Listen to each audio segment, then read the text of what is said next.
Boa noite. Quero cumprimentar todos vocês, nossos convidados da noite, todos que iniciarão nos assistindo. Esta é mais uma live da Comissão de Direito Ambiental e Sustentabilidade da OAB de Santo André. Quero inicialmente também deixar registrado aqui os nossos cumprimentos da nossa diretoria, através da nossa presidente, doutora Andréa Tartucci, e este evento é em comemoração ao Dia Internacional do Meio Ambiente. Tradicionalmente, os anos anteriores, nós realizávamos um café ambiental, onde convidávamos vários amigos, colegas, representantes de várias instituições que fazem parte da área ambiental nas mais diversas atividades.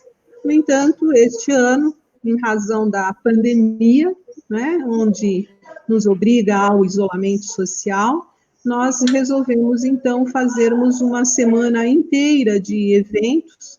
Iniciamos na segunda-feira, já com um tema de extrema relevância.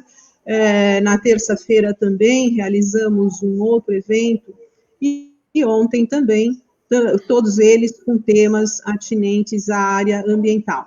E hoje eu tenho a honra de receber aqui nossos convidados, o doutor Murilo Vale, José Carlos Garé, Mário Garcia, a quem eu de imediato agradeço muito a participação, por terem aceito o nosso convite. E nós hoje vamos falar de uma área muito importante, que é a formação de profissionais para a atividade ambiental. Então, quero convidar para seu breve cumprimento o doutor Murilo Vale. Oi, Rosa, boa noite. Boa noite, Garé. Boa noite, Mário. Boa noite a todos os nossos internet espectadores, né? Pela presença. É uma honra, Rosa, novamente estar com você, e dessa vez inovando, né? O ano passado estive com você no Café Ambiental também, né? E agora reativando aqui nessa forma digital, mas por um motivo bastante interessante, né? Então, meu nome é Murilo Vale, eu sou docente na Fundação Santo André, docente nas faculdades, na Faculdade de Engenharia, né, de Celso Daniel, e também na Faculdade de Filosofia. Leciono lá nas áreas de meio ambiente, especificamente a minha formação é na área de Química e Geologia, e, além do mais, também atuo profissionalmente nesse segmento ambiental, tanto na área de consultoria, mas também atualmente como assessor técnico especial. Então, não tenho dúvida que hoje vamos fazer um debate, uma conversa bem bacana aqui. Obrigado pela oportunidade. Sem dúvida, Murilo. Obrigada, viu, por ter aceito o nosso convite. Você é sempre muito bem-vindo. E, quiçá, o ano que vem façamos o 8º Café Ambiental, né? Esse ano estávamos na 7ª versão. José Carlos Garé. De qualquer forma, eu estou na água. Boa noite, doutora Rosa, boa noite, professor doutor Murilo, boa noite, Mário. Agradecimento especial à doutora Rosa pelo convite e parabenizar pelo evento. Eu sou docente da Universidade Municipal de São Caetano do Sul, da USCS, onde eu também tenho a atividade, sou gestor da Escola de Gestão e Negócios, que congrega os cursos de Economia, Administração, Ciências Contábeis e Comércio Exterior, né? Esses cursos bacharelados estão sob minha gestão. E também sou delegado regional do Conselho Regional de Economia aqui do ABC, do Grande ABC, que tem a sua sede aqui no centro de Santo André. E é um privilégio, é uma honra poder participar aqui, estar com vocês. Boa noite também a todos que estão aí, bem-vindos, né, nos assistindo agora. Muito obrigada, Zé Carlos. Tenho certeza que faremos aqui um importante e interessante debate acerca deste tema. Mário Garcia esteve conosco já outro dia aqui, por volta de 2 semanas atrás. Fizemos a nossa reunião da Comissão de Direito Ambiental virtualmente, tratamos de alguns temas, estava o Mário Garcia e o Vinícius Ferreira, que são membros consultores lá da nossa comissão, e o Mário hoje nos dá alegria. Aliás, foi iniciativa do Mário fazer este evento virtualmente, como uma das contribuições para a Semana de Meio ambiente da Comissão de Direito Ambiental. Portanto, Mário, obrigada pela sua presença novamente, por ter aceito o nosso convite. Muito bem-vindo.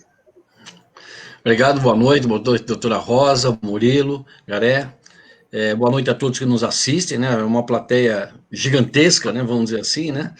A gente costuma dar aula para um grupo bem, assim, um número bem pequeno de alunos, né? Vamos dizer assim, 50. Agora na live a gente sabe que esse número multiplica por uma quantidade muito grande, né? É um prazer poder estar aqui, poder estar falando sobre esse tema, né?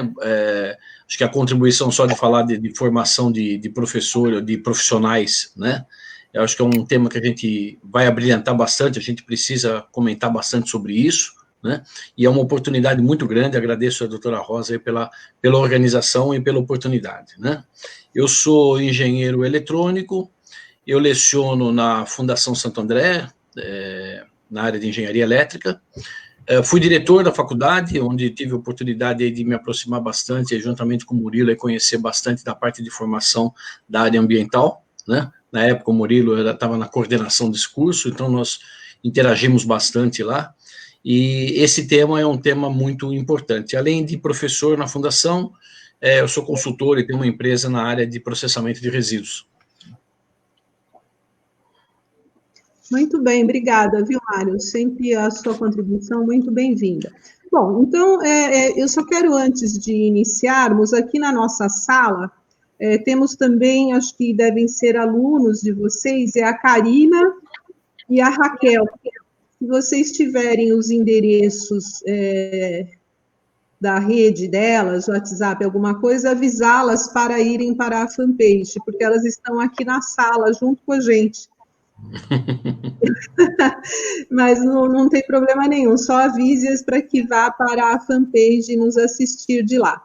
Bem, o tema, então, a formação de profissionais, eu acho que nós temos aqui o Mário, engenheiro, o Garé, economista, o Murilo, professor e geólogo há tantos anos exercendo esta profissão. Eu já tive a oportunidade de encontrar inúmeros profissionais na área ambiental. Quando eu falo do Murilo, o Murilo foi meu professor. Raramente quem atua nessa área aqui na região não foi professor do Murilo na área ambiental. Recentemente eu estive numa empresa no interior de São Paulo e comentando, né, sobre o local que eu morava, as universidades, imediatamente ele já se referiu ao Murilo como se ele conhecesse há muitos anos.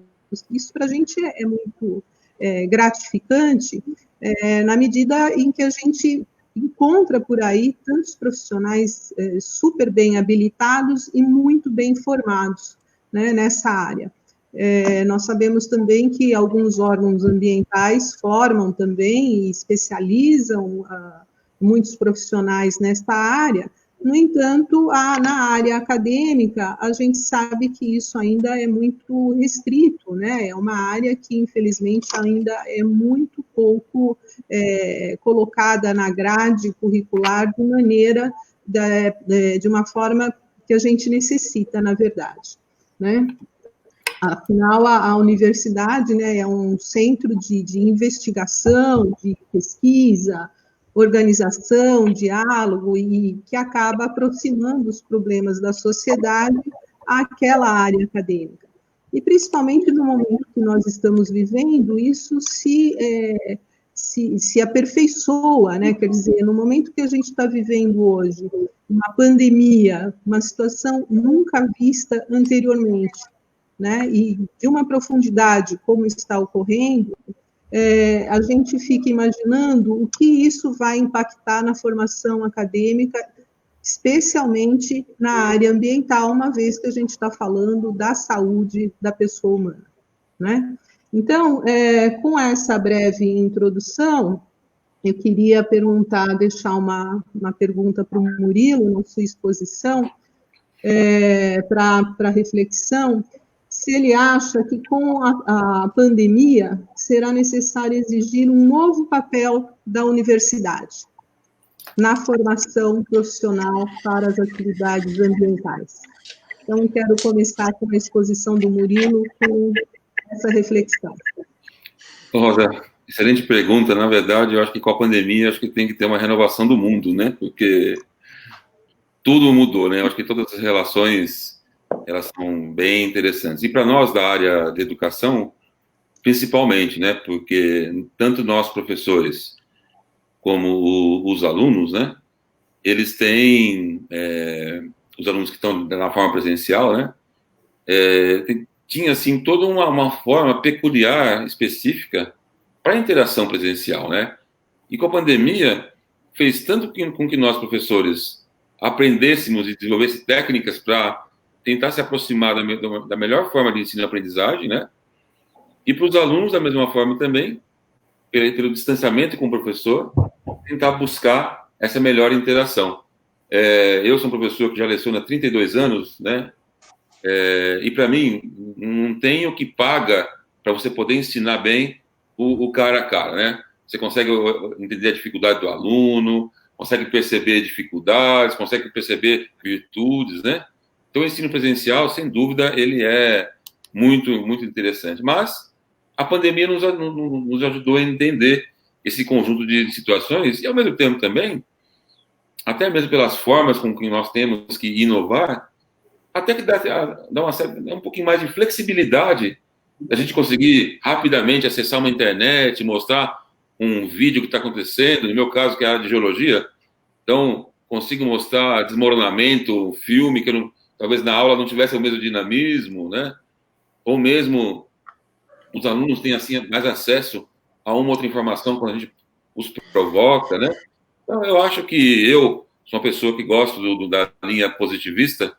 Eu tô aí com um olhar que nós vamos sair mais ganhando com o aprendizado que tivemos nesse período de isolamento do que perdendo. Eu acho que nós vamos, sem dúvida, trazer as coisas boas para o ensino presencial, né? E, ao mesmo tempo, para o ensino EAD também trazer coisas boas que o presencial pode trazer para esse novo EAD que está sendo produzido, né? Ou seja, aquele modelo videotape mostrou que ele não funciona para muita gente, né? As pessoas precisam ter, assim, aquela aproximação que nós, que somos professores de aula presencial, conseguimos dar uma revolucionada. Então, eu penso nessa direção. Você colocou uma questão importante, que é a ferramenta, né, do professor. Veja só, né, você colocou que hoje você está tendo condições de oferecer melhores condições em relação às ferramentas para dar aula do que na sala de aula. E é uma verdade, né, porque você usa todos os instrumentos que você tem da sua biblioteca, na sua casa, de tudo que você pode agregar na sua aula, que você não faria na sala, né? Na sala de aula você não teria condições de agregar essas outras ferramentas que você tem à disposição na sua residência. E uma coisa que eu tenho achado bastante interessante também, muita gente tem comentado, é o estresse da locomoção, que acho que todo mundo sofria, né? Não é, Garé? Quer dizer, eu acho que só retirar esse estresse da locomoção, eu acho que acaba compensando vários outros fatores. O que você acha, Garé? Porque da área econômica, né, que é uma matéria que, para quem não gosta, inclusive, acho que estressa um pouco o aluno, eu acho que ele em home office, eu acho que ele fica menos estressado, né? O que você acha? Sim, sem dúvida. Em complemento ao que o Murilo falou, sem dúvida, a dinâmica da aula é diferente, a velocidade da aula é diferente, você tem que se reinventar no método, na forma de fazer. E se você considerar que uma locomoção relativamente rápida, entre pequenas distâncias, não demora menos do que uma hora e meia aproximadamente, certo? Esse ganho de tempo é bastante significativo. Vou te dar assim, feedback dos alunos que nós temos aqui. Terminada a aula, eu não preciso ir para casa, eu já estou em casa. Muito bem, essa pandemia vai passar, uma hora ele vai voltar para a atividade dele, não estará em casa, mas por que não poder fazer isso num ambiente de trabalho, numa extensão de horário, eventualmente? Por que não pode ser híbrido? Então, já se diz que as relações de trabalho, e aí nós estamos falando de economia daqui para frente, não serão as mesmas que até então estão sendo, né? Alguns escritórios já estão sendo devolvidos, redimensionados no seu tamanho.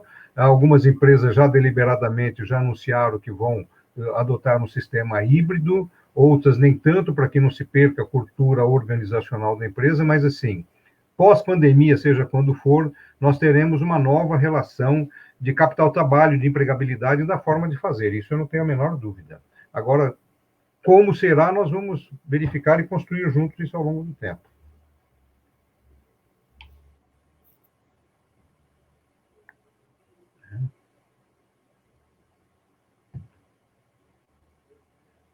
Mas enquanto que a doutora Rosa não volta, então eu vou com a conexão.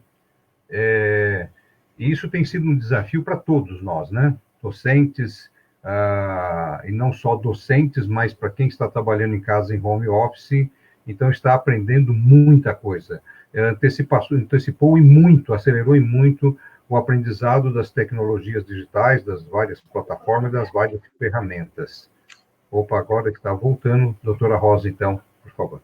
Os problemas técnicos digitais também são comuns, né? Porque, afinal de contas, está cada um com a sua rede.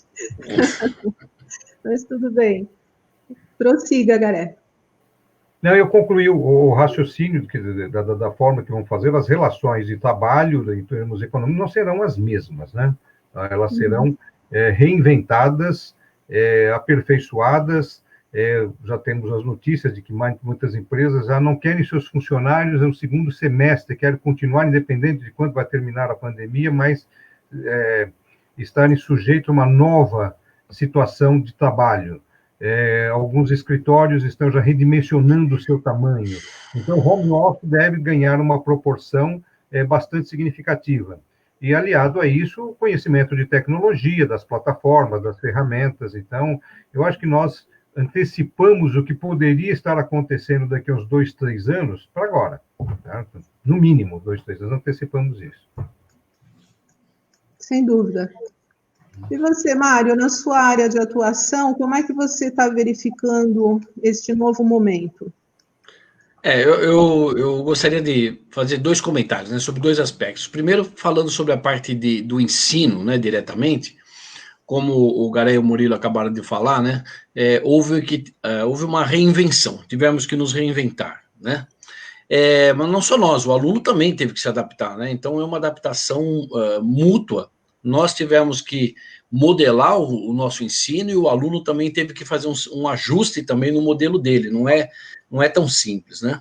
Como o Murilo citou, né, quando a gente dá aula no olho a olho, ali no presencial, você consegue analisar até as expressões dos alunos, você percebe quando ele está com aquelas cheio de interrogações em cima da cabeça, então você consegue convergir para justamente mudar a apresentação do que você está ensinando para que ele aprenda, né?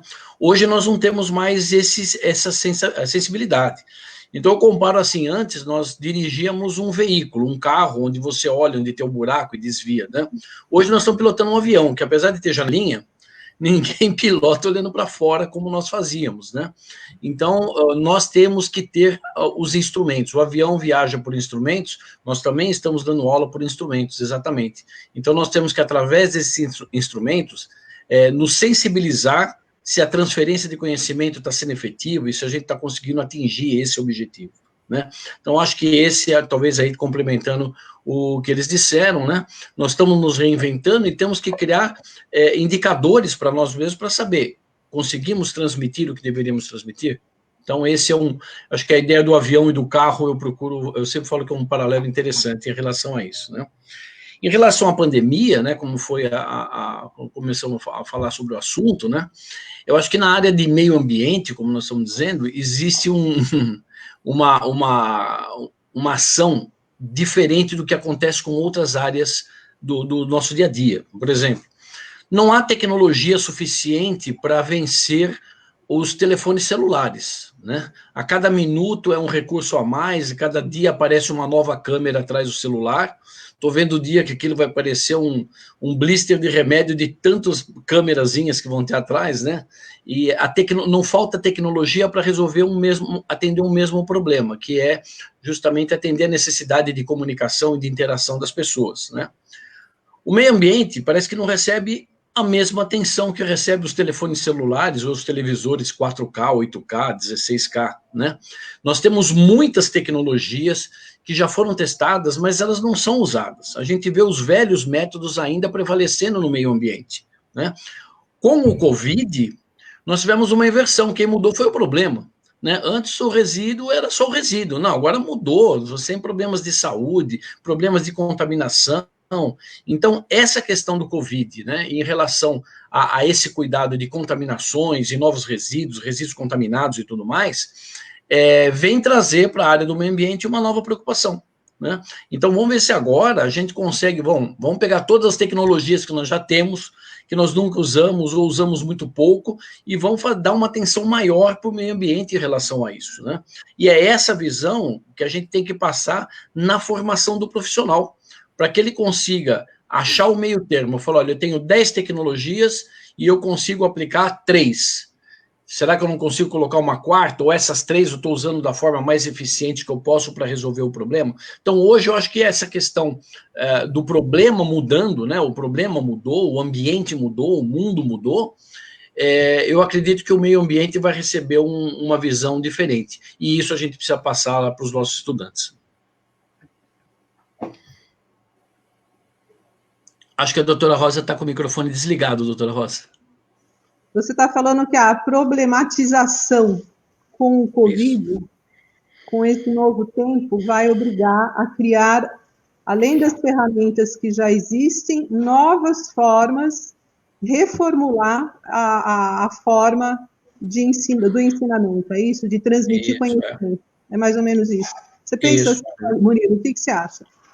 Não, concordo com o Mário. E ele estava falando aqui, eu estava assim, encaixando as pecinhas aqui no meu raciocínio, né? Concordo plenamente com ele. A questão que tem, né, que eu acho que o Covid tem ajudado bastante, porque ele está, assim, sendo um ótimo agente de quebrar fake news, né? Porque as pessoas proliferam a fake news, e como as pessoas têm muito mais acesso à rede, ela consegue verificar depois de um certo tempo que não é fake news, né? E o que isso tem a ver com o meio ambiente? A parte legal do meio ambiente que tem a ver é porque o Covid empurrou para nós, sociedade, que a ciência é fundamental na compreensão de tudo. Um outro aspecto, não se faz ciência sem educação. A educação é a base para você estabelecer o fortalecimento da ciência, né? Porque você vai gerar, então, conhecimento a partir da ciência no campo amplo, né?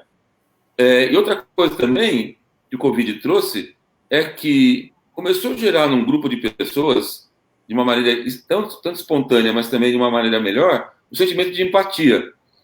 O sentimento de empatia significa que a pessoa está começando a se preocupar com o próximo.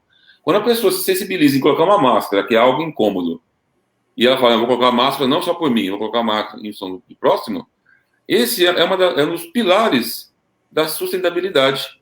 Né? Por quê? Porque a sustentabilidade, o que ela nos diz, né? Temos condutas no presente, pensando no futuro, né? Ou seja, você está pensando no próximo, você não está pensando em você, né? Porque o futuro não é o futuro amanhã, é um futuro de médio, longuíssimo prazo. Então, eu acho que, para as questões ambientais, trouxe esse benefício, ou seja, as pessoas vão começar a ser um pouco mais reflexivas, elas vão começar a entender que os aspectos da ciência têm uma relação direta com a resolução de problemas. E como o Mário bem disse, né? Vai ser assim, de uma forma quase que indissociável, você começar a entender que existem soluções, não só tecnológicas, mas como outras, que você vai ter opções para poder escolher. Então, nosso assunto que é formação, com esse novo quadro que nós estamos tendo a oportunidade de formar alunos sob uma perspectiva de interação social muito mais aguçada aos problemas que ele vai ter que resolver do que uma situação que ele talvez estivesse com nem todos os conhecimentos. E aí se aplica nas mais diversas áreas e na área ambiental, eu não tenho dúvida em função disso. Notadamente em função do sentimento de empatia que vai gerar. Né? Ou seja, quando a gente tiver uma situação mais ou menos próxima do que seria o antigo normal, né? As questões ambientais, elas vão ser muito mais encaradas sob uma ótica, nossa, realmente isso é importante por causa... Então, na minha opinião, desencadeou efeito positivo para compreender finalmente que passou do momento de subestimar a importância das questões ambientais. Passou do momento, né? Eu acho que é retrocesso intelectual subestimar as questões ambientais no presente, sobretudo em função do Covid. Sem dúvida, né? O Covid-19, ele nos deixa muito claro que ele é decorrente de problemas de zoonose, né? De problemas gerados pela ação do homem, não é? E você colocou uma questão interessante, que é assim, ao mesmo tempo que você fala na empatia, ao mesmo tempo, ele gera também o distanciamento das pessoas, né? Porque de hora em diante, por um lado, você terá empatia, por outro, de quem você terá medo é exatamente do outro ser humano. Né? Então, são questões muito antagônicas para muita reflexão, né? O que o Covid-19 nos coloca.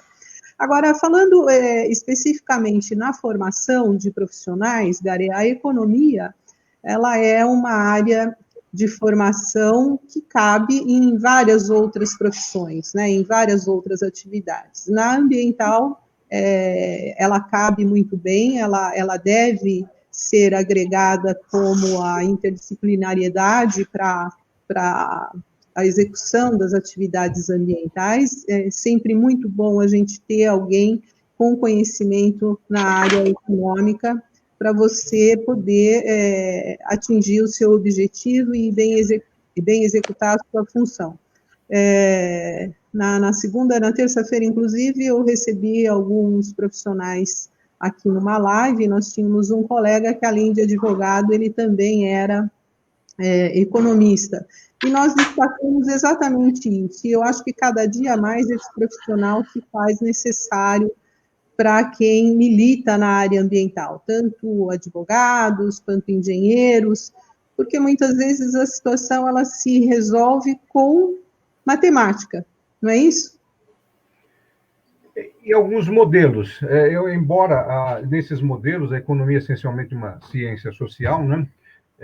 Eu costumo dizer assim, ela é transversal e tudo no mundo, quase eu costumo brincar, ou na brincadeira mais séria, decorre de um fato econômico, né? Então, quando você fala hoje de meio ambiente, nada é melhor do que a economia, que também denominada ciência da escassez, é onde você aprende que os recursos são finitos, e por serem finitos, eles têm que ser bem utilizados. E por serem bem utilizados, as escolhas que você tem que fazer nisso. E como é que você obtém esses recursos, inclusive da natureza? Bom, por que eu estou dizendo tudo isso? Porque o nosso tema aqui é ambiental, e é meio ambiente e a sustentabilidade. Então, assim, um dos tripés lá que você tem da sustentabilidade, que é o econômico, e se não bem resolvido, você tem um problema social, inclusive, e você tem um problema de agressão da natureza, de você destruir a natureza. E eu acho que também esse problema da pandemia aqui agora é um momento de uma reflexão muito grande de nós ressignificarmos o aprendizado e o olhar com relação à natureza, ao meio ambiente e à sustentabilidade. Assim, nós precisamos de tudo que nós tínhamos até então e da forma que nós tínhamos. O problema de saúde pública, por exemplo, de saneamento básico, da utilização da água, da poluição do ar pelas atividades econômicas. E agora tudo isso está num caldeirão fervendo, onde você tem retração da atividade econômica que impacta no social, mas quando você olha para o meio ambiente agora, assim, a água está melhor, né? Algumas coisas estão mais limpas, menos poluídas, o ar está melhor, fala, opa, certo? Como é que faz? Vamos falar também do nosso entorno. Quanto de nós agora não gostaríamos de podermos ir para uma praça pública e admirar a natureza? Certo?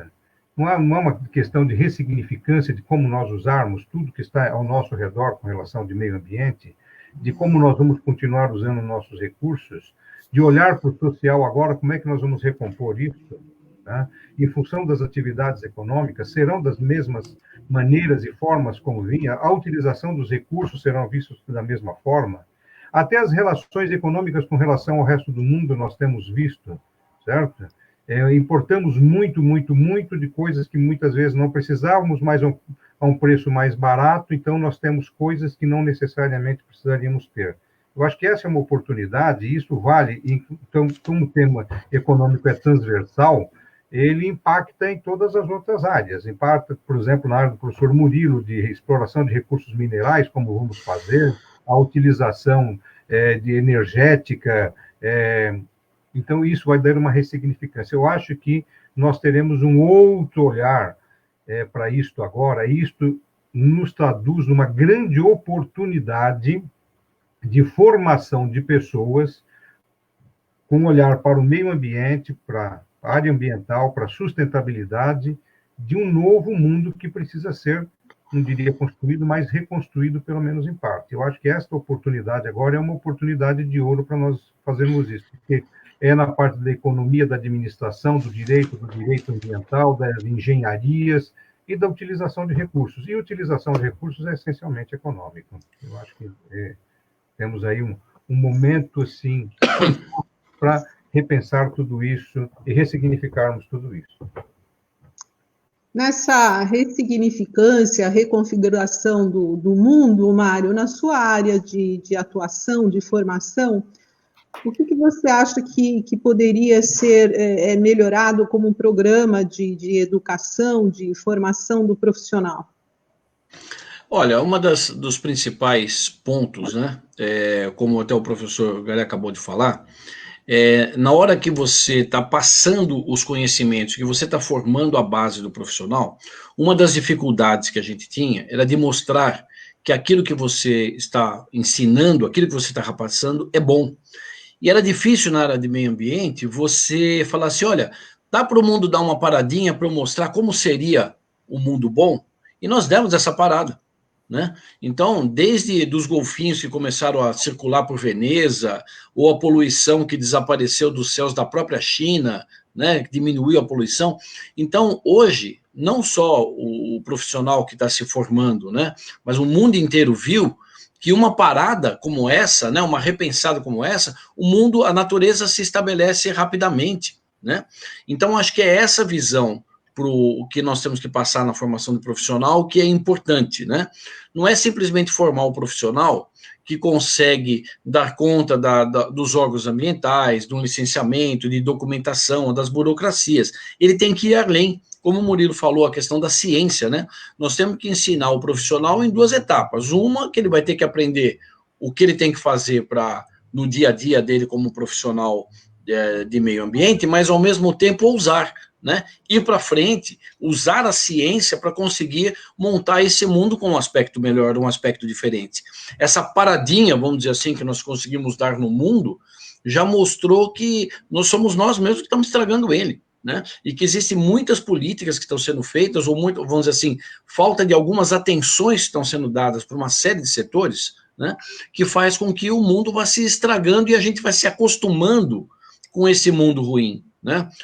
Quantas vezes a gente já não escutou assim, as grandes cidades são poluídas mesmo, né? Ou a água é poluída assim mesmo. Bom, é uma paradinha que mostra que tudo muda. Então, pera um pouquinho, somos nós que estamos estragando. Então, eu acredito que na área da formação do profissional, né, nessa formação, que haja uma expansão, né, dessa visão. Uma outra coisa que é muito importante é justamente o mercado de trabalho. Né? Eu acredito que hoje você tem grandes conglomerados ou grandes empresas, por exemplo, em que às vezes 1 ou 2 ou 3 profissionais ambientais atendem a um número muito grande de empresas, ou seja, o mercado de trabalho desse profissional, como a legislação permite que você tenha um profissional atendendo uma quantidade muito grande de empresas, faz com que o mercado de trabalho dele fique pequeno. E é claro, imagina uma pessoa atendendo 10 empresas, como é que ele pode sentar, debruçar sobre um problema ambiental de uma determinada empresa específica e, a partir daquele ponto, ele conseguir dar boas soluções, né?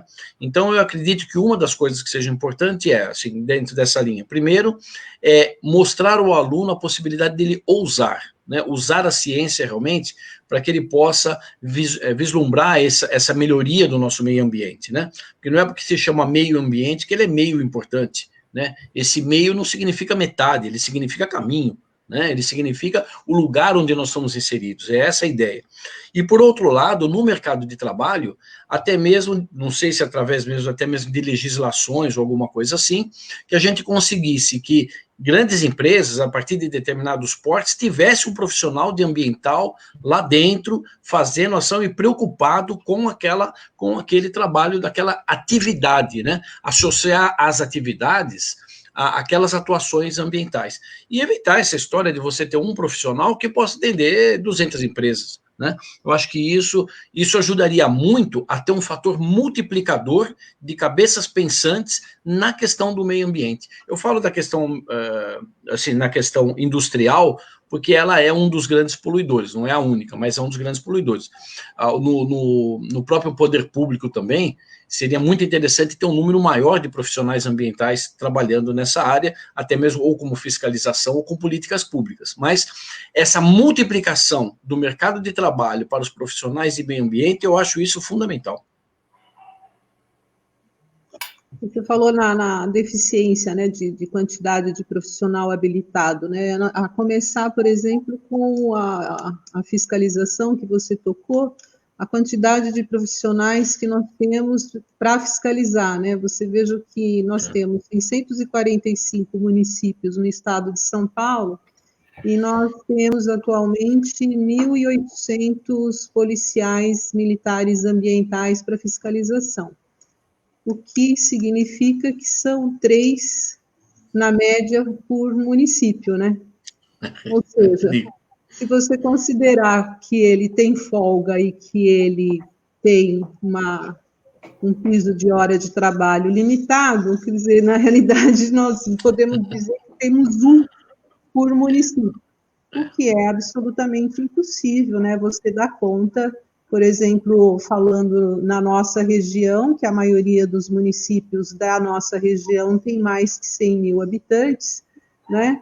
E com todos os problemas ambientais inseridos na nossa região, quase todos eles, quase 100% de região de manancial, que exige uma necessidade de fiscalização muito mais afinca e rigorosa, né? Murilo, você que pode nos informar um pouco mais acerca dessa problemática, né, da falta de profissionais em quantidade necessária para dar conta, não só como as atividades no setor privado, eu tenho certeza que no setor privado também você padece de profissionais em quantidade suficiente, né, para executar as atividades ambientais. Murilo, isso. Na verdade, né, Rosa, uma questão de fundo que tem é a valorização das questões relacionadas com o meio ambiente, né? Eu acho que da mesma forma que a democracia do nosso país, ela foi crescendo com o avançar do tempo, né? A gente foi conquistando questões relacionadas à democracia.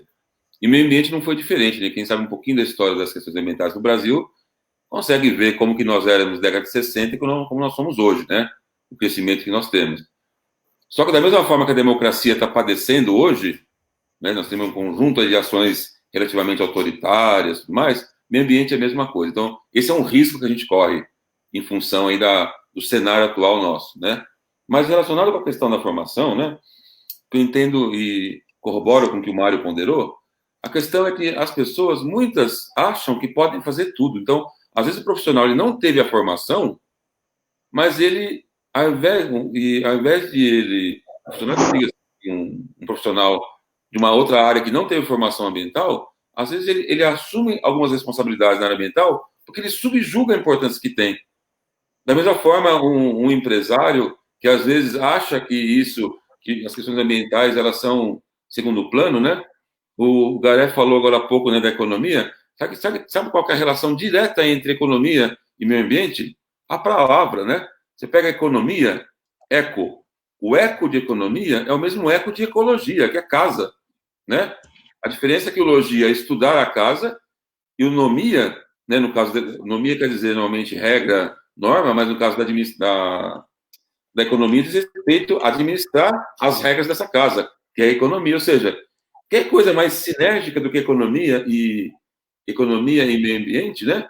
Então, não tem como ficar falando que são coisas incompatíveis. Por isso que desenvolvimento e meio ambiente é uma falsa incompatibilidade, são questões completamente compatíveis, né? E para isso precisa mudar os valores ambientais. E para mudar o valor ambiental, aí nós vamos entrar numa seara bem complexa que chama-se ética, né? A ética hoje é um problema crônico na nossa sociedade. Crônico porque, às vezes, as pessoas elas nem sabem o que é ética, né? E a ética ela é revestida, muitas vezes, de um pano de fundo que chama hipocrisia. A hipocrisia, a pessoa, amanhã é dia 5, Dia Internacional do Meio Ambiente, vai chover no Facebook, no Instagram, em tudo quanto é rede social, é mãozinha com um planetinho em cima, é arvorezinha, cérebro pensando folha, sabe, a geração iconográfica, amanhã é o dia de você conhecer todos os ícones possíveis e imaginários do meio ambiente. Mas por trás da pessoa está comprando lá o produto, o cloro que vende na rua, que você não sabe quem, que não tem um engenheiro, não tem um químico que tá assinando, né? Por trás você está anuindo com produto falsificado, comprando uma pilha que está cheia de metal pesado e você vai descartar em algum lugar. E tudo isso é problema ético. Só que a sociedade, ela não compreendeu ainda que normal e comum não é a mesma coisa, né? E elas levam essas coisas para o comum. Não, então, as pessoas acham que o normal é comum, e normal não é comum, né? E fica acostumando com comum. Então, a falta de ética em algumas coisas virou comum. E não pode virar comum, né? Porque as pessoas acabam confundindo essa relação. Ou seja, no quesito da formação, temos aí um engenheiro ambiental, que é uma profissão nova, uma profissão referência. O camarada é formado com a base da engenharia, 2 anos e meio lá de cálculo, física, química, para permitir que esse camarada ele consiga olhar para os processos ambientais e não só entender, mas também resolver com soluções tecnológicas alguns deles. Também tem o biólogo, que também tem um outro lado da análise, que faz a mesma coisa. Tem o arquiteto, tem o engenheiro civil, tem o engenheiro mecânico, o engenheiro eletrônico, o advogado. De A a Z. Todas as formações têm a sua importância. E toda formação tem a sua atribuição. O que precisaria começar, e a fala do Mário foi assim, perfeita, precisa começar as empresas a reconhecer que já existe no mercado um profissional, ou profissionais, que tem atribuições específicas para aquilo, né? Ou seja, o engenheiro ambiental ele tem uma formação que é única para o engenheiro ambiental, por exemplo. Não dá para você pegar um engenheiro químico e falar assim, resolve esse problema. Ele vai resolver? Vai. Né? Igual um engenheiro ambiental? Não. Dá para você pegar, por exemplo, uma pessoa da área de geologia para resolver um problema de biologia? Sim, até a página 1. Da página 2 até a... Não dá mais. Por quê? Porque nós temos que começar a respeitar as formações. Né? E a fala do Mário foi muito interessante, porque quando a gente oferta uma boa formação, o profissional ele consegue mostrar resultado, consegue mostrar performance e consegue mostrar modificação. Então, finalizando essa minha fala, se a gente não começar a pensar que a ética ela tem que começar a ser esse eixo divisório, essa linha divisória da nossa forma de conduzir a nossa formação dos alunos, né? Se eu der uma aula para uma turma de, sei lá qual for o assunto, minha primeira aula vai ser ética. Você não tem como pensar essa relação nossa, quer seja presencial e principalmente agora no não presencial, se a gente não ponderar a ética, né? E aí, quando a gente fala de ética, né, a gente consegue tirar aí os problemas que a hipocrisia nos oferece, né? Por isso que eu entendo que a gente, para poder ampliar o mercado de trabalho, tem que favorecer a ética, temos que começar a colocar os valores ambientais na sociedade. E quem coloca o valor ambiental na sociedade? Nós mesmos. A partir do momento que eu, professor, influencio um aluno, influencio um colega professor, né, eu tô mostrando o meu valor ético para ele. Ele fala assim, nossa, esse cara professor aí, ele é assim, eu quero ser igual a ele. Então você consegue ser referência para os outros. E aí você, né, acaba funcionando interessante. Exatamente isso, né? Se você conseguir ter entre, não só as profissões, entre todas as pessoas, né? A ética, a transparência, né? Integridade, o respeito pelo outro e cuidado com o planeta, quer dizer, você resolve 99% das questões, né?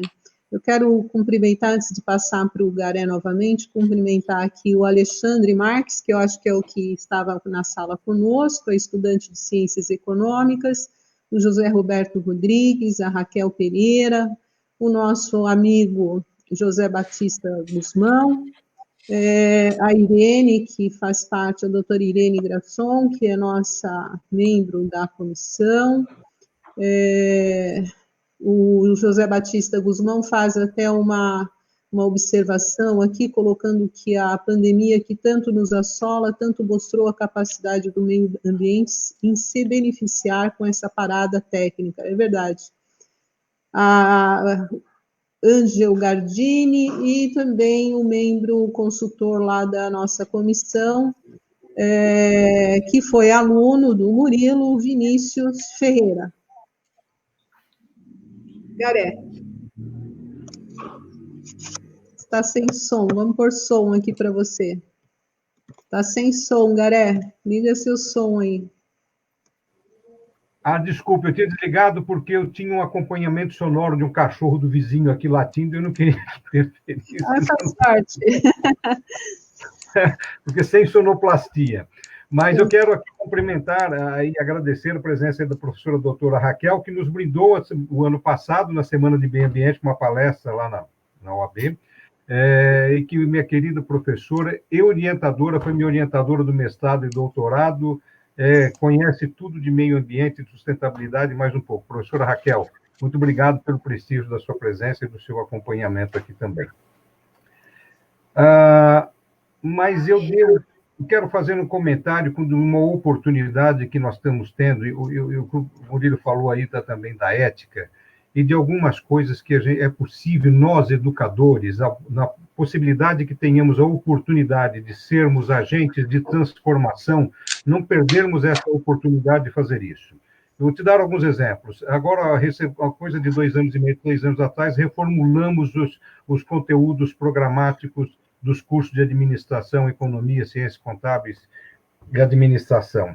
E nós fizemos questão de colocar, sempre que possível, está na nossa grade, na nossa matriz curricular, algumas disciplinas transversais. Sustentabilidade, governança corporativa, então estamos falando de ética, de transparência, de compliance, né, de conformidades, certo? Mostrar que isso não é só uma coisa para grandes organizações, mas você tem governança corporativa nas pequenas empresas, e também de empreendedorismo.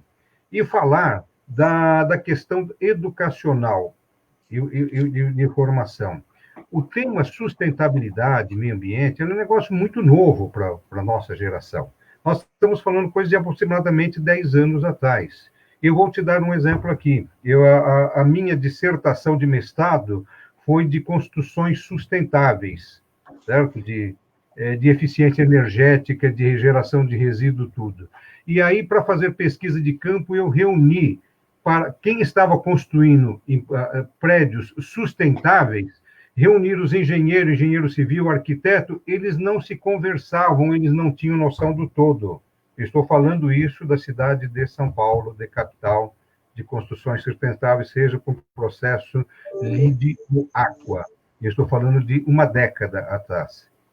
E quando você ia conversar com essas pessoas, o que elas sabiam de sustentabilidade, principalmente nessa área, os filhos que estavam sendo instruídos, estavam aprendendo o que era sustentabilidade, a começar por fechar uma torneira e passando isso para os pais. Então, a sociedade como um todo ainda não tem o conhecimento de sustentabilidade, de meio ambiente, da responsabilidade, de coleta seletiva, de saber que o que é lixo, na realidade, não é lixo, certo? Dentro da coleta seletiva, isso pode, os catadores que tem aí agora, as cooperativas, isso se transforma, agora vamos falar de economia, inclusive, né? É insumo de produção novamente, é recurso produtivo, aquilo que você mandava para o aterro sanitário é reaproveitável, e você pode gerar energia queimando aquilo. O lixo hoje deveria ser só o rejeito, aquilo que você realmente não tem mais como reaproveitar. Aquilo é lixo, então vai para um aterro sanitário, certo?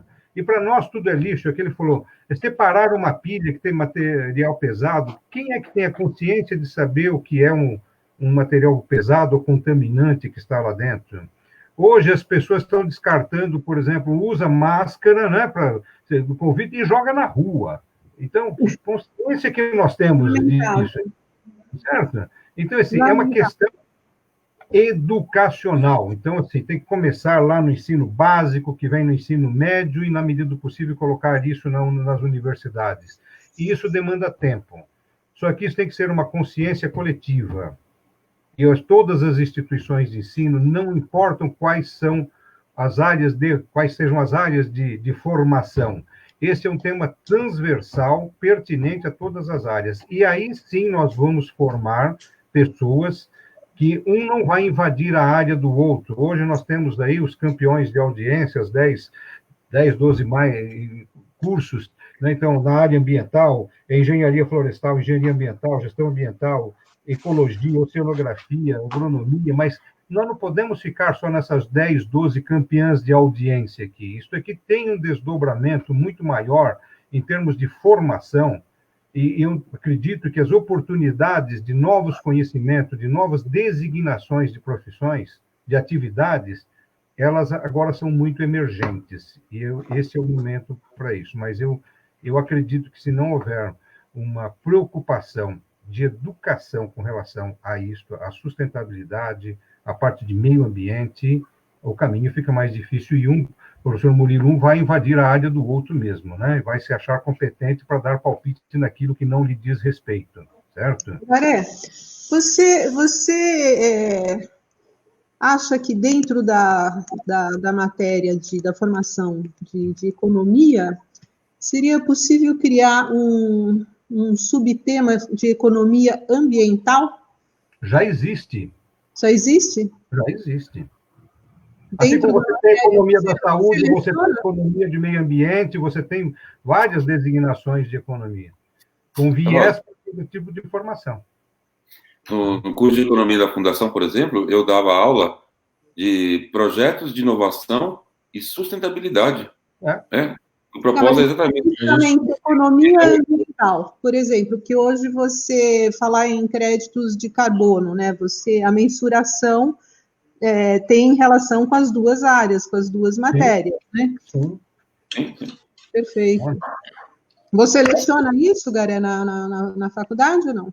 Não, nós colocamos essa disciplina na reformulação dos cursos. Tá? Eu dei aula de economia durante 35 anos, dando aula de economia, certo? Mas nós colocamos isto dentro da disciplina. E vou lhe dar um outro exemplo, professora, doutora Rosa. Eu lecionei por mais de 10 anos economia para a Faculdade de Direito da USCS, ok? Dentro da matéria de economia, eu coloquei um tópico de sustentabilidade, certo? E todos os alunos, todos os futuros advogados ou profissionais do direito, tinham conhecimento de uma parte de sustentabilidade no primeiro semestre do curso de Direito. Eu sou da turma de 96, né? Portanto, iniciei o curso de Direito em 91. E eu, no primeiro semestre do curso de Direito, eu tive Economia. Era até interessante, porque o aluno iniciante, ele não tem ideia no que ele vai utilizar essa matéria. E naquela época, principalmente, hoje, com certeza, eu acho que isso está mais evidente. Mas voltando só a uma questão que você colocou, da cultural e de educação, né? Eu vi uma matéria a semana passada, ou no começo dessa semana, que me impactou bastante, que foi, em razão da pandemia, né? Os países da Europa estão em situações muito difíceis, né? Inclusive recebendo alimento, recebendo doações. Quer dizer, há um voluntariado lá bastante intenso, também no sentido de entregar às pessoas o mínimo necessário para a alimentação. E na Suécia, eles recebendo alimento em filas, mas você não via um lixo no chão, né? Quer dizer, a situação baseada na necessidade de alimento, algo fundamental, né? Mas você não via as pessoas jogando absolutamente nada, nenhum lixo no chão. O que, infelizmente, nós aqui não conseguimos ainda atingir, né, esse potencial ecológico que a gente tanto busca, né, de ter a consciência de que os resíduos, como o Garé também colocou, não é dinheiro, né? Se nós soubéssemos também aproveitar melhor o nosso lixo, com certeza, talvez nós não tivéssemos na situação que estamos. Não é, Mário? Exatamente. Nessa questão, como o Garé comentou, né, que isso é uma coisa que tem que nascer desde lá da educação básica, né, é a questão cultural. A gente vê, por exemplo, no Japão, as pessoas, ao terminar uma partida de futebol, elas limpam o estádio, né? As crianças, na escola, acabam de comer, vão lá e lavam seus próprios pratos nos refeitórios, né, desde pequenininho, desde a escola, antes da fundamental, né? Então, quer dizer assim, é uma questão cultural, né? E se a gente deixar para corrigir isso só lá na frente, ou seja, só lá no ensino superior, já é tarde, porque muita coisa se perdeu, né? Tudo que a gente fala em termos de educação levam anos, né?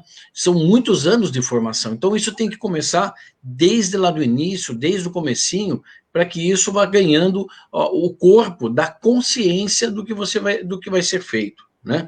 Então, esse é um momento importante, ou seja, construir a cultura, né? Construir essa preocupação com o meio ambiente, construir essa preocupação da sustentabilidade, mas desde lá do início, desde lá de trás, né?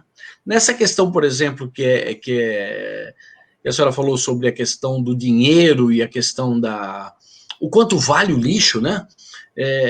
A gente sabe que através de cooperativas, por exemplo, pessoas ganham o seu próprio sustento, por exemplo, através de uma pequena amostra daquele resíduo, né? Numa reciclagem ou num uso assim.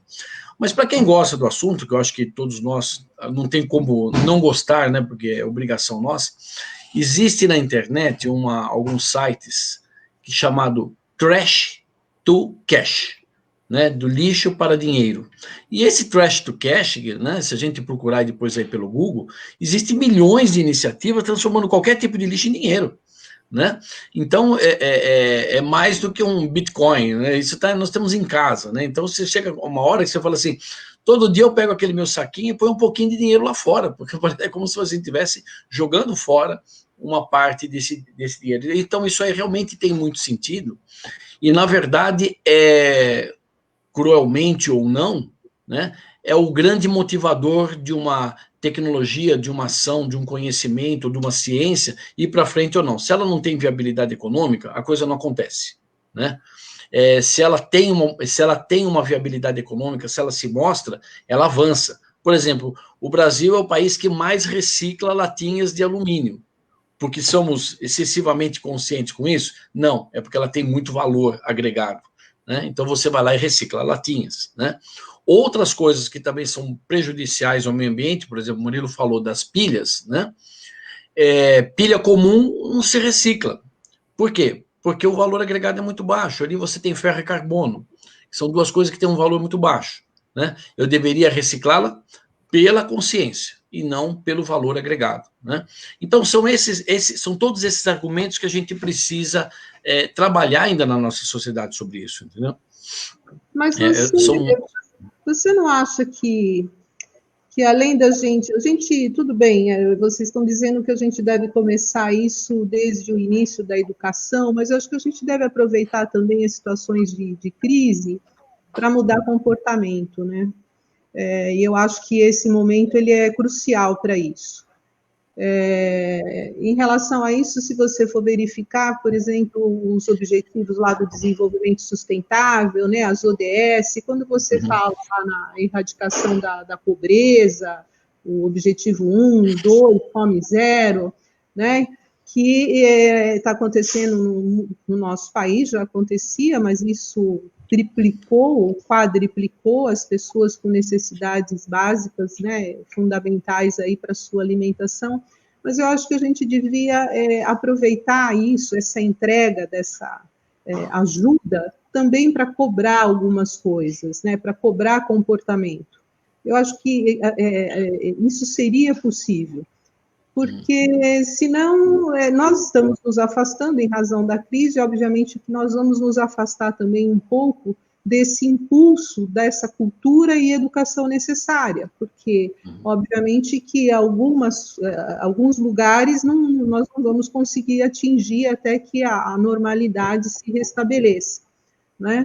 Não é isso, Murilo? Você não acha isso? Eu quero já pedir, a live ela passa muito rápido, nós já atingimos 1 hora de bate-papo aqui, rapidamente, então eu vou devolver a palavra para vocês fazerem as últimas considerações e a gente encerrar, tá certo? Vamos nos despedir. Então, olha aqui. Antes de mais nada, né, um prazer participar. Rosa, muito obrigado pelo convite, aí, o convívio aqui nesse bate-papo legal com o Garé, com o Mário e com você. Eu acho que sempre interessante essas aproximações e, sobretudo, a oportunidade que a gente tem de transferir isso para as pessoas que estão nos vendo, tanto agora, mas futuramente aí, quando as pessoas acessarem esse vídeo, né, em outros momentos que elas possam, né. Realmente, nós temos um problema muito crônico. A sociedade, na verdade, o Mário citou o exemplo lá dos japoneses, né, é um exemplo clássico em que você tem, assim, essa linha tênue entre o aspecto cultural e os hábitos, né. Então, na verdade, a gente precisa começar a trabalhar, e aí o Garé foi, assim, cirúrgico, a implantar os valores desde a base. Então, a gente tem que imaginar que nós temos que ter, assim, ensino básico, fundamental 1, 2, ensino médio. Na minha opinião, frente às circunstâncias que nós temos hoje, o eixo tem que ser meio ambiente, porque meio ambiente é uma área que consegue fazer vínculo com todas as outras. Das humanas, das biomédicas, das médicas, conversa com tudo, Curso de letras, por exemplo, tem como ter, né? Pega, por exemplo, você vai fazer uma discussão lá, Monteiro Lobato, dá para você discutir Guimarães Rosa, não tem como, inevitável você não fazer abordagem ambiental, né? Enfim, não tem área que você não consiga fazer abordagem ambiental, não tem área. Então, nessa linha, a questão de mudar comportamento, a gente precisa começar a imaginar como que a gente consegue mudar o comportamento. Eu imagino que como o Mário disse, o exemplo do japonês, né? As pessoas que têm um pouquinho, assim, de vergonha falam assim, o cara veio aqui e fez isso, por que eu não faço? Né? E aí começa essa onda positiva de fazer isso. Nós temos um problema crônico de consumo e consumismo, né? Você pode perceber que, em que pese, e aí não tenho dúvida, né, que o isolamento trouxe algumas questões econômicas complexas, né, até mesmo das pessoas que necessitam, né, de um fluxo comercial, mas em alguns casos específicos, que não vale nem a pena comentar, pessoas assim empresas assim que não têm, colocou como situação, como é que pode ficar parado? Porque imagina que nós temos que consumir o tempo todo. Nós não temos que consumir o tempo todo. Nós temos um certo limite para consumo. E a nossa sociedade é uma sociedade de excesso de consumo, uma sociedade que ela estabelece níveis de desperdício de recursos minerais, de energia, de matéria-prima, como bem disse aí o Mário, o Garé, de garimpar o resíduo, né? Ou seja, não tem mais resíduo, rejeito se a gente for olhar bem, o percentual de rejeito seria mínimo de tanto valor agregado que nós temos nos mais diversos resíduos, mesmo os orgânicos. Ou seja, tudo isso faz parte de um pacote que, infelizmente, na situação nossa política governamental de lado amplo, né, em função da porteira que está se querendo abrir, né, nós temos aí um prejuízo bastante grande em função de eventuais retrocessos. Só minha última fala, né? Quem não sabe, eu sou espeleólogo. Espeleólogo é a pessoa que é cavernosa, né? Estudo cavernas, especificamente na área de geologia. Então, sou cavernoso no duplo sentido. Na calada da noite, o Ministério de Minas e Energia está propondo uma mudança num decreto para que muda a legislação sobre cavernas de proteção. Existem umas cavernas que são de máxima proteção ambiental. Por quê? Porque elas têm lá características socioculturais, biológicas, químicas, enfim, foram classificadas que elas não podem ser modificadas. A proposta do governo, que é temerária, é assim, podemos destruir uma caverna de máxima relevância e, enquanto isso, a gente preserva a outra. Não tem como, sabe? É a mesma coisa que você fala assim, ó... Não, Maria, aí eu acho que é uma outra live que a gente vai ter que fazer então, com ele. Não tem como imaginar uma situação dessa natureza. Ou seja, o problema do valor ambiental, infelizmente, ele está no cerne do nosso governo, que não dá o valor ambiental, porque conseguem não dar o valor ambiental que deveria dar. Então, minha mensagem é essa. Eu até fiz uma frasezinha aqui para finalizar minha frase, né? Fala-se tanto de futuro, mas você já parou a pensar que se não houver proteção do meio ambiente, não haverá futuro? Então, que tal nós, todos nós aqui, pensarmos no nosso futuro comum? Né? Essa é a minha mensagem. E obrigado aí pela oportunidade, Rosa. E prazer aí, Mário e Garé. Murilo, Vale, muito obrigada. Eu que agradeço demais a sua contribuição, a sua fala, sempre dissimulando conhecimento, trazendo para nós a sua experiência, né, tudo que você tem se empenhado em transmitir para os seus alunos. A gente tem certeza da boa formação que você entrega, e para nós, na verdade, é um motivo de muito orgulho e muita admiração. Eu falo isso pela instituição, pela Comissão de Direito Ambiental e Sustentabilidade da OAB, deixando registrado aqui meu agradecimento por você ter aceito o nosso convite. Muito obrigada. Antes de passar a palavra para o Garé, quero agradecer também a presença aqui virtualmente da Rosicler Marini, está aqui nos assistindo, a Ângel Gardini novamente fazendo um comentário muito pertinente. E me despedir também, antes de me despedir do Garé e do Mário, do Vinícius, que nos acompanhou aqui até o fim. Quem mais aqui estava falando com a gente? O Leonardo Perim, acho que eu já tinha cumprimentado. Garé, você tem 1 minuto e meio. Para a gente encerrar. Não, mas olha, o assunto por sustentabilidade do meio ambiente é apaixonante e inesgotável, né? Nós poderíamos, assim, passar por todo esse período da pandemia só falando disso, que nós ocuparíamos todo o tempo possível. É apaixonante, é estimulante e é desafiador, né? Mário, só não deu tempo de falar ainda quando você falou do lixo, do teste, falamos de logística reversa, né? Que é, você transforma isso em dinheiro também, seria também oportunidade para uma outra live só de falar de logística. Sim, exatamente. Murilo, eu só para terminar, já que tem 1 minuto e meio, usando 20 segundos, é só para provocá-lo que pós-pandemia nós poderíamos nos encontrar, e eu vou fazer aqui uma expressão que você vai entender, eu sou cavernícola lá do Petar, então nós vamos ter muito para falarmos. Doutora Rosa, foi... Vamos convidar o Murilo, viu, Garé? Nós vamos convidar o Murilo para levar a gente para uma dessas cavernas aí que ele tem explorado. Algumas já estão fechadas, não pode mais visitação pública, né? Quem visitou, quem não visitou, pelo menos por enquanto, mas é apaixonante. Doutora Rosa, é um privilégio ter participado aqui com o professor Murilo, o professor Mário. Agradeço muito pela lembrança, pelo convite, é sempre um prazer poder contribuir. Tá? Eu estou à disposição lá na Universidade Municipal de São Caetano, na USC, e também no Conselho Regional de Economia, que tem a sua sede aqui em Santo André, ali próximo à Igreja do Carmo, quem depois precisar, estamos à disposição. Muito obrigado pela oportunidade e parabéns pelo evento. Eu que agradeço, viu, José Carlos Garé, você sempre contribuindo também lá com a nossa comissão, como membro consultor.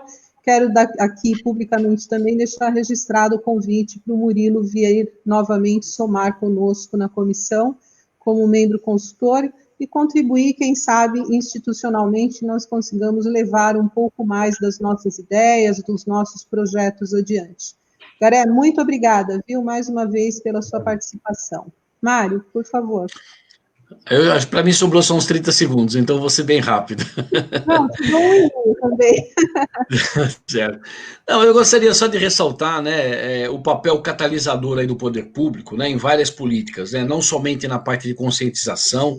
Quando a gente fala da cultura, a gente não pode esperar que tudo venha lá da criança e do ensino, desde o zero até, senão nós vamos levar 20 anos para começar a ter resposta disso, mas que o poder público tem essa preocupação da consciência, da divulgação do trabalho dele em relação a isso, e nos âmbitos federal, estadual, municipal, enfim, todos os âmbitos do poder público, né, que ele repense essa história da colocação do profissional ambiental, para que a gente tenha não somente a fiscalização, mas aquela atuação junto àqueles geradores de possíveis poluições e possíveis usos do recurso natural, que, na verdade, se a gente usasse o recurso natural de forma totalmente consciente, quase você não teria agressão do meio ambiente, mas isso, vamos dizer que em certas coisas é até relativamente impossível, né? Algumas coisas acabam tendo alguma agressividade, você precisa de um profissional ambiental para que consiga cuidar com que isso não vire uma catástrofe, não vire uma coisa irreversível, né? Então, acho que o poder público, aí, juntamente com as universidades, com a formação de profissional, pensar na colocação desse profissional para valer, né? Se eu tenho lá uma empresa que tem 50 engenheiros elétricos, 20 engenheiros civis, 30 engenheiro mecânico, por que ele não pode ter 1, 2, 3 engenheiro ambiental trabalhando junto com essas equipes para que todas as ações, de forma garantida, sejam sustentáveis, né? Então, acho que esse lado da visualização do mercado de trabalho do profissional ambiental, também o poder público pode ajudar bastante dentro dessa linha, dentro desse ponto, né?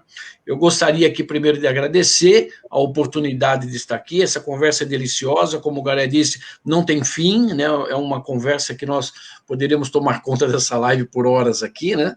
Mas poder participar desse grupo, poder participar dessa oportunidade, realmente é muito delicioso e realmente é um prazer poder falar juntamente ainda com o Garé, com o Murilo e com a doutora Rosa sobre o assunto. É maravilhoso, eu agradeço a todos e a todos que nos assistiram até agora. Mário Garcia, eu que agradeço, viu, mais uma vez pela sua participação, mas quero deixar também o registro de que o poder público, na maioria das vezes, funciona por provocação, ou por disfuncionalidade da provocação, ou porque muitas vezes falta aqui a sociedade civil, que nós institucionalmente devemos projetos dessa natureza, como vários que nós colocamos aqui. Então, fica a provocação também para voltarmos a uma nova apresentação, a uma nova live, e com projetos, porque eu acho que desta forma, além da nossa contribuição aqui, dissimulando as nossas ideias e o conhecimento dos professores, só desta forma eu acho que a gente pode concretizar muitas coisas. Então, eu agradeço mais uma vez a apresentação de vocês, o convite, e até a próxima. Boa noite. Boa noite. Boa noite.